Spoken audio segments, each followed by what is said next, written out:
Hello किसान भाइयों, आप सभी लोगों का हमारे चैनल में स्वागत है।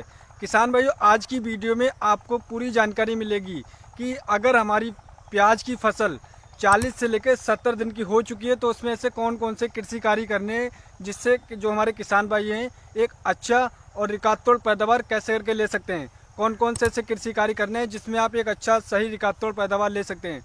तो इस वीडियो को किसान भाइयों आपको लास्ट तक देखिएगा, तभी आप एक सही और एक सटीक जानकारी ले पाएंगे। और हमारे जो किसान भाई हमारे चैनल पर नए हैं, सबसे पहले हमारे चैनल को सब्सक्राइब कर लें, जिससे जो हमारी अगली वीडियो आने वाली है उनके नोटिफिकेशन मिलते रहें आपको सबसे पहले, और आप ज़्यादा से ज़्यादा लाभ ले सकें। और हमारे वीडियो को ज़्यादा से ज़्यादा शेयर करिए, जिससे जो हमारी बातें होती हैं। तो हमारे चैनल को सब्सक्राइब करिए और हमारे वीडियो को ज़्यादा से ज़्यादा शेयर करिएगा। तो किसान भाई आइएगा, हम स्टार्ट करते हैं।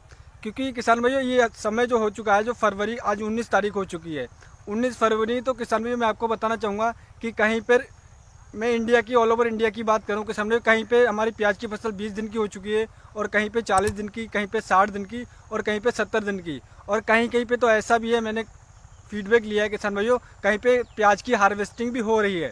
तो जहाँ जहाँ पे किसान भाई मैं आपको बताना चाहूँगा कि 40 से लेकर 60 दिन में आपको कौन कौन से कृषि कार्य करने हैं, तो इस वीडियो में मैं आपको पूरी जानकारी दूँगा।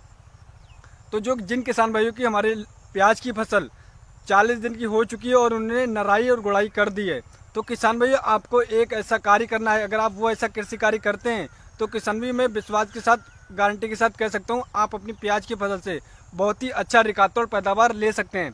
किसान भाई आपको ये वाला मौका हाथ से जाने नहीं देना है, क्योंकि ये टाइम दोबारा नहीं आएगा।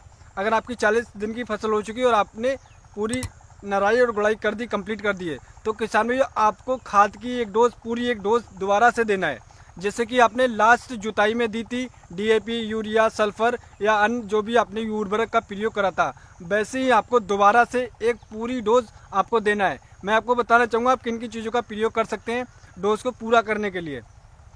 तो किसान भाई आपको 25 किलोग्राम डीएपी 1 एकड़ के हिसाब से, और 20 किलोग्राम यूरिया, 20 किलोग्राम यूरिया, और इसके साथ में किसान भाइयों आप सल्फर का प्रयोग कर सकते हैं। कुछ किसान भाइयों ने पहले सल्फर का प्रयोग करा था, लेकिन मैं दोबारा आपको बताना चाहूँगा किसान भाई, आप 2 किलोग्राम या 1.5 किलोग्राम प्रति एकड़ के हिसाब से आप सल्फर ले लीजिएगा। और किसान भाइयों एक चीज़ मैं और आपको बताना चाहूँगा, आपको माइक्रो न्यूट्रॉन 10 किलोग्राम लेना है, क्योंकि हमारी जो प्याज की फसल होती है उसमें 16 से 17 पोषक तत्वों की आवश्यकता होती है, जिससे जो हमारी, कभी कभी देखा हो किसान भाई काफ़ी खाद का प्रयोग करते हैं, लेकिन उनकी प्याज की जो फसल होती है वो पीली पड़ जाती है, उन्हें सही दर नहीं मिल पाता है, तो उन्हें पता नहीं लग पाता है, वो चीज़ को नोट नहीं कर पाते हैं कि हमारी किस चीज़ की डिफिशियंसी रहेगी थी हमारी प्याज की फसल में, जिससे वो सही लाभ नहीं ले पाए। तो मैं बताना चाहूँगा किसान भाइयों, काफ़ी कभी माइक्रो न्यूट्रॉन की कमी हो जाती है, तो आपको 10 किलोग्राम माइक्रो न्यूट्रॉन का प्रयोग करना है। आप कोई भी माइक्रो न्यूट्रॉन अच्छी क्वालिटी का प्रयोग करें किसान भाइयों। अगर मेरे से आप सजेशन मांगेंगे तो मैं आपको बताना चाहूँगा, आप उत्तम का, जो संपूर्ण नाम का आता है, आप 10 किलोग्राम माइक्रो न्यूट्रॉन को ले लीजिएगा। और आप इन चीज़ों का आप इकट्ठा करके मिलाने के बाद आप इसका छिड़काव नीचे से कर दीजिएगा, और उसके अगले दिन आप सिंचाई कर दीजिएगा। अगर आप ये कृषि कार्य करते हैं किसान भाई, तो मैं गारंटी के साथ कहता हूँ आपकी जो प्याज की फसल आने वाली है वो बहुत ही अच्छी आने वाली है। अब हम बात कर लेते हैं, काफ़ी हमारे किसान भाई जिनकी फसल 40 दिन से ऊपर 60 दिन की हो चुकी है और वो नाइट्रोजन की पूर्ति कर चुके हैं, क्योंकि हमारी प्याज की फसल में 40 से 60 दिन मैक्सिमम होता है, नाइट्रोजन की आवश्यकता पड़ती है, तो हमारे किसान भाई कर चुके हैं। लेकिन उसके बाद डीएपी अगर देना चाहते हैं तो वो नीचे से डीएपी लगाते हैं। अगर आप डीएपी नीचे से ना लगाकर किसान भाइयों आप ऊपर से फोलियर स्प्रे करें। फोलियर स्प्रे में किसान भाइयों आप एनपीके 52-34 का प्रयोग कर सकते हैं। इससे ये होगा किसान भाइयों, आपकी जो प्याज की फसल है उसमें ग्रीननेस बना रहेगा, और उसमें पोटास की कमी का जो कमी होगी वो पूर्ति हो जाएगी। एक तो पोटास मिल जाएगी, दूसरा जो डीएपी की डिफिशियंसी रह गई थी शुरू में, वो डिफिशियंसी पूरी हो जाएगी। तो आप एनपीके 052-34 का स्प्रे कर दीजिए। 1 किलोग्राम आप 1 एकड़ में इसका फोलियर स्प्रे द्वारा दे दीजिएगा। इससे आप बहुत ही अच्छा रिजल्ट मिलेगा, आपकी फसल में ग्रीननेस बनी रहेगी। दूसरी चीज़ किसान भाइयों, फरवरी का महीना आता है, क्योंकि मौसम चेंज होने लगता है, तो थ्रिप्स की प्रॉब्लम बहुत ज़्यादा बढ़ जाती है। काफ़ी किसान भाइयों के मैसेज आ रहे हैं, फीडबैक आ रहे हैं कि थ्रिप्स की प्रॉब्लम बहुत ज़्यादा आ रही है। तो किसान भाई मैं आपको एक बहुत ही सीक्रेट बताने वाला हूँ। इस सीक्रेट पे अगर आप काम करेंगे, प्रैक्टिकल करेंगे, तब आपको इसका रिजल्ट अवश्य मिलेगा, तभी आपको विश्वास होगा। किसान भाई जिस आप थ्रिप्स का टेक्निकल का प्रयोग करते हैं, मान लीजिए आपने थ्रिप्स का जो टेक्निकल का प्रयोग करेगा फिप्रोनिल करा था, लेकिन जो नेक्स्ट आपको 8 दिन या 10 दिन के बाद दूसरा स्प्रे करना है, तब आपको टेक्निकल चेंज करके ही करना है।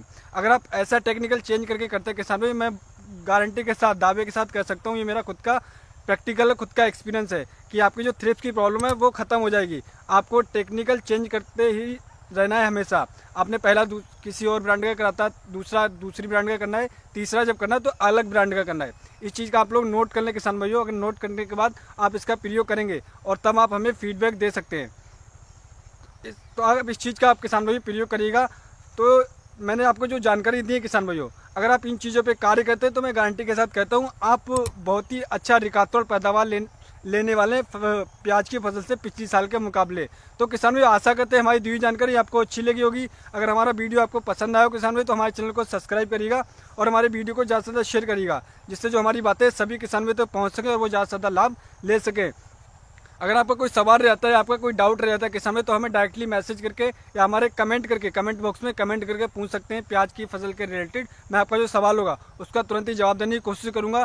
तो किसान भाइयों अगली वीडियो मिलते हैं किसान भाइयों नई वीडियो में नई जानकारी के साथ। धन्यवाद किसान भाइयों।